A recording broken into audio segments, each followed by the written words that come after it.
बुलेटिनच्या सुरुवातीलाच अतिशय महत्त्वाची बातमी आहे। बांगलादेशातील धुमस चक्रीनंतर बांगलादेश सोडून भारतात आलेल्या शेख हसीना यांच्या अडचणी वाढण्याची शक्यता आहे। याचं कारण शेख हसीना यांना लंडन अमेरिकेनं व्हिसा नाकारलाय। त्यामुळे गेल्या 48 तासांपासून शेख हसीना या भारतातच आहेत। शेख हसीना यांना भारतानंही अधिक काळ वास्तव्य करता येणार नाही हे स्पष्ट केलंय। त्यामुळे शेख हसीना यांच्या समोर पर्यायच उपलब्ध नाहीयेत। शेख हसीना भारतातील हिंडन विमानतळावरील गेस्ट हाऊसमध्ये मुक्कामी आहेत। शेख हसीना काही काळ भारतात राहून लंडनला रवाना होतील असं सर्वांना वाटलं होतं।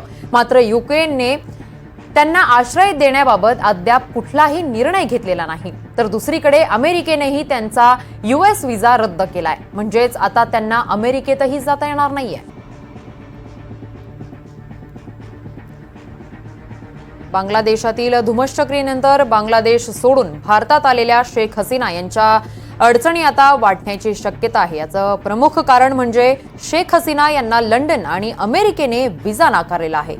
त्यामुळे आता त्या पुढे कोणता निर्णय घेणार, कोणत्या देशात जाणार याकडे सगळ्यांचंच लक्ष लागलेलं आहे। त्यामुळे गेल्या 48 तासांपासून शेख हसीना या भारतातच मुक्कामी आहेत। शेख हसीना यांना भारतानंही अधिक काळ वास्तव्य करता येणार नाही हे स्पष्ट केलेलं आहे। त्यामुळे शेख हसीना यांच्या समोर आता सध्या पर्यायच उपलब्ध नाहीयेत। शेख हसीना यांच्या समोर पर्याय उपलब्ध नसल्यामुळे त्या निर्णय काय घेणार याकडे सगळ्यांचंच लक्ष लागलेलं आहे। त्यांच्या अडचणीमध्ये आता सध्या वाढ होण्याची शक्यता वर्तवली जाते। शेख हसीना या भारतातील हिंडन विमानतळावरील गेस्ट हाऊसमध्ये सध्या मुक्कामी आहेत। या संदर्भात अधिकची माहिती देत आहेत आमचे प्रतिनिधी रामराजे शिंदे। राम, शेख हसीना यांच्या अडचणी वाढण्याची शक्यता आहे कारण लंडन आणि अमेरिकेने त्यांचा व्हिसा नाकारलाय। त्यांच्या समोर आता कोणकोणते देशांचे पर्याय उपलब्ध आहेत?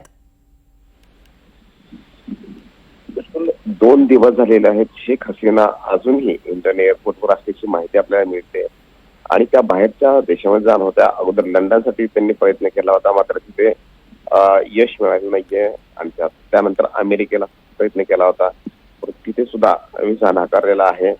त्यामुळे शेख हसीना जे आहेत की त्यांचे अमेरिका आणि लंडनसाठीचे दरवाजे बंद झाल्याची आता सध्या माहिती मिळते। परंतु आणखीन त्या प्रयत्नामध्ये आहे शेख हसीना आणि भारताने ही भूमिका घेतलेली आहे की शेख हसीना त्यांना अगोदर काय करायचं त्यांची रणनीती ठरवू द्या अशी एक भूमिका घेतलेली आहे। कारण बांगलादेशच्या सोबत जी मैत्रीपूर्ण संबंध होते भारताचे ते शेख हसीना यांच्या माध्यमातून होते आणि मैत्रीला जागत शेख हसीना यांना भारत मदत करते। परंतु आपल्या मायभूमीमध्ये शेख हसीना यांना जास्त दिवस ठेवता येणार नाही आणि म्हणूनच बाहेरच्या देशाचे सुद्धा पर्याय निवडले जात आहेत।